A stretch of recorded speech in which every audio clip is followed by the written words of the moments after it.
All right, I'm going to apologize real quick if my voice is a little rougher today. I have a bit of a scratchiness in my throat, and I've got a cough drop in my mouth, so if my voice is a little weird, I do apologize. If you guys remember from a couple weeks ago, I RGB modded my N64. Now, I did this so that way whenever I get my game room set up the exact way I want it, I can have all of my consoles set up and everything run through as few switches as possible. That way everything can be hooked up ready to go, and at the press of a button, I can swap to a different input, play a different console. But the other thing that I want is to have a wireless option for playing all of the games that I possibly can. I'm getting close. I've only got a few left that I've got to figure out, but one of those that I still have to figure out is the N64. 8BitDo is releasing their N64-esque controller in the next couple of months, and I'm hoping when they do that they're going to release a Bluetooth receiver, but until I know for sure, I went another direction. This is the wireless controller adapter from RetroScaler. It uses the Blue Retro protocol, and it's a fairly cheap option for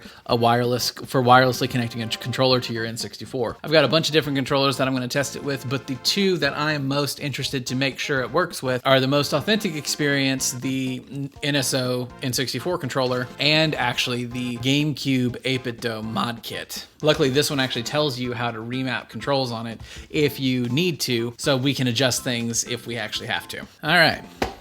Let's go. So much like a lot of products like this, the unboxing is nothing spectacular because a lot of times it is just the device itself. As you can see, it is just the device. It's in this cheap plastic surround thing just to kind of keep it protected a little bit. It also comes with our instruction booklet and how to pair it with a bunch of different controllers and how to like pair it with the PS3 controller, which is just a massive pain in the butt, so I don't know why you'd want to do that, especially for a Nintendo 64. It gives you an explanation of how to actually connect it to your computer to be able to, one, set up the memory pack function of it, but also to update the firmware, and in that menu as well is the button mapping. We'll show that here in a little bit. Keep this for if you need specific questions about pairing specific controllers, but a lot of times it's pretty self-explanatory how to actually do it. But here is our guy. Now you can definitely tell that they went fairly cheap on the manufacturing process because, you know, there's some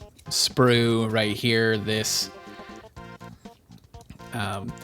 where this caps into the casing here is slightly off size because there's a little ridge here. But luckily the plastic does seem like it's pretty thick because I don't feel really any flex when I try to squeeze it. It does feel like it's a similar plastic to what the N64 plugs are made of. It's a little rougher slightly on the texture, but that might just be because this is, you know, basically new and this is 20 some odd years old. But as far as the actual like plug interface goes, it looks to be like it is exactly the same size, which is good because that means it's not going to cause any like additional or any extra stress on your console. These things are getting old. You don't want to put more stress on them than you have to. And they do appear to be the exact same length as well, which is good.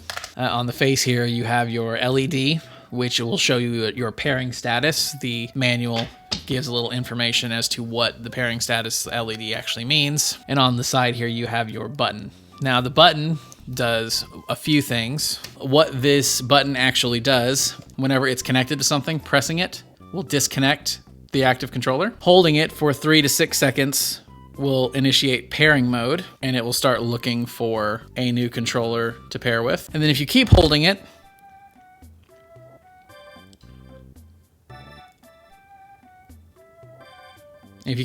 for 10 plus seconds, it deletes all of the pairing, all the controllers and stuff that it's been paired with, so it's basically a fresh device at that point. It's a little fiddly sometimes to get it to connect, but once it's connected, it's a solid connection. I've not had any issue with it disconnecting once it's connected, but occasionally it sometimes struggles to actually connect to the device. But yeah, it's a very simple-ish device, and we will now go and get a game set up, and we will get this guy, and we'll try a bunch of different controllers. So I had to go to a different audio setup. I do apologize. My microphone, I'm not able to hook it up into my phone camera, and I need my computer space here to show the game. So as you can see, I've got Mario 64 loaded up, and I did go ahead and pair this with the 8BitDo Pro 2. And as you can see,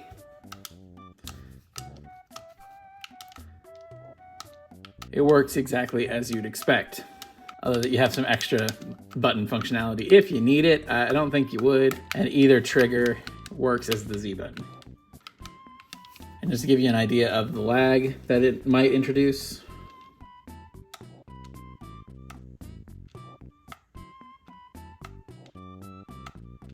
All right, we're gonna trade over now to a different controller. We're gonna do it with the DualShock 4. Let's get this guy into pairing mode and let's initiate a pair on the console or on the controller thing. Looks like it didn't like it. So let's clear the Bluetooth stuff and let's try that again. Okay, let's get the DualShock into pairing mode. Let's get the controller into, there we go. That looks like it might've done better. It turned blue this time instead of red. There we go. Like I had mentioned before, occasionally you get some like initial connectivity issues, but once you're connected, there doesn't seem to ever be an issue. Not that I've seen, at least. Let's test the lag. Now do keep in mind that this is going through a level hike HDMI converter and then using the pass-through of an EVGA XR1 Lite capture card. So there's basically 2 conversion points and you can see how little bit of lag is actually introduced. And that's still fully playable if you're used to modern Bluetooth controls.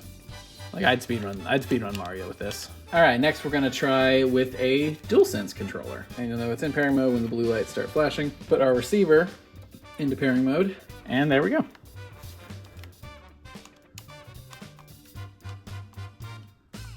And to give you an idea of the lag,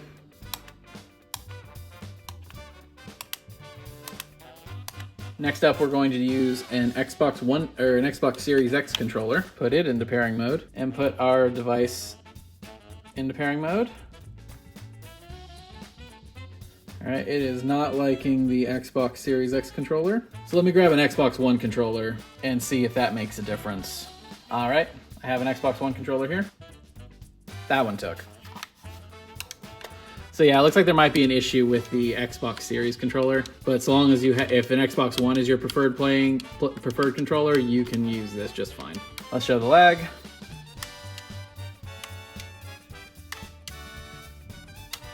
Again, just the ever slightest bit, but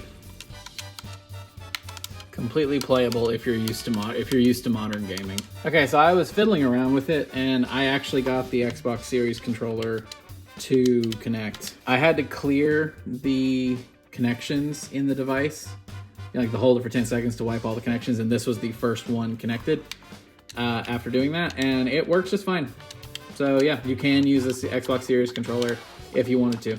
Honestly, with how easy it is to reset the Bluetooth pairings, if you're going to change the controller that you use with it, might be worth it to just do that. All right, next up, we're gonna test out the Nintendo Switch Pro controller. I didn't even have to like set up the pairing mode on this one. It just found it. I wonder if that uses the same Bluetooth protocol as, I wonder if the Blue Retro thing uses the same Bluetooth protocol as the Switch does, so it just finds it. Because that was super easy.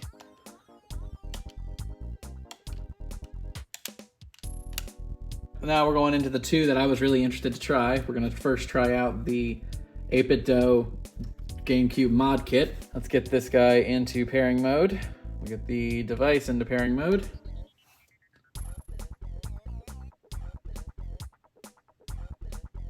Gonna find it. Of course, it found it as soon as I gave it some reason to drift. That was an issue with the connection, not with the controller itself. So the only real thing that I see as a problem here is the buttons are a little backwards. Here, X is your B button instead of B. So you can change that in the configuration settings. You can tell it to look for a different input for that. Outside of that, that feels really good. Oh, that actually has, oh, that does both.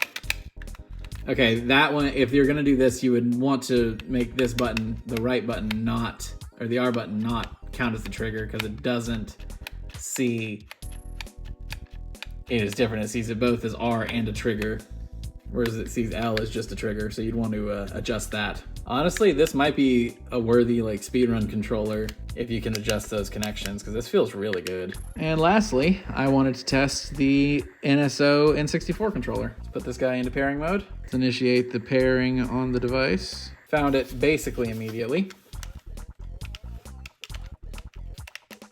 So I have my complaints about this, the NSO N64 controller, but it does feel nice to have like a proper N64 controller to play this game. Lag test.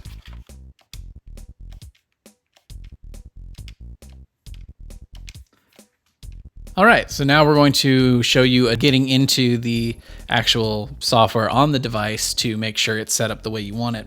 In the manual, towards the back, it shows you how to access the device on a computer. And so the way we're going to do that is we're going to go to a specific website. We're going to go to blueretro.io. It will load up the site. So we'll go into the advanced config and it will ask you to connect to the Blue Retro device. Now what we have to do is, as you can see down here, we have to actually turn on the system to get the device cleared of all controllers, and then we'll connect to Blue Retro and it'll find it right here. Go ahead and pair it and it will find it, and you can do all of your stuff. You can change what controller you're setting it for. So you can set all that up and then you can set up your controller here. It's pretty easy to do so long as you have an idea of what you're doing. So yeah, this is a pretty nice piece of kit. If you're like me and you want to get as many of your retro consoles to be wireless as you can, something like this is definitely going to be a necessity for your setup. While you do sometimes have a few connection issues like you saw with that Xbox Series X controller, and while there were a few like compatibility issues like with that 8-bit Dome mod kit, you can go into the device's inputs very easily and adjust those settings. So yeah, good on you, RetroScalers. You made a decent little product. And the best part is it's reasonably affordable. Right now you can get this exact thing on Amazon for about 26 bucks. So if this is something that would benefit your setup, then by all means go ahead and get it. But that's what I think. Have you guys had experience with this? If you have, let me know down in the comments below. I'd love to hear from you. But I think that's going to be it for me. Thank you guys so much for watching, and I look forward to bringing you even more product reviews just like this one as the days go on. If you like the video, make sure to hit that like button, and if you like what I do here, then hit subscribe because it helps me out a lot. Again, thank you guys so much for being here, and I will see you in the next one. Have a good one, y'all.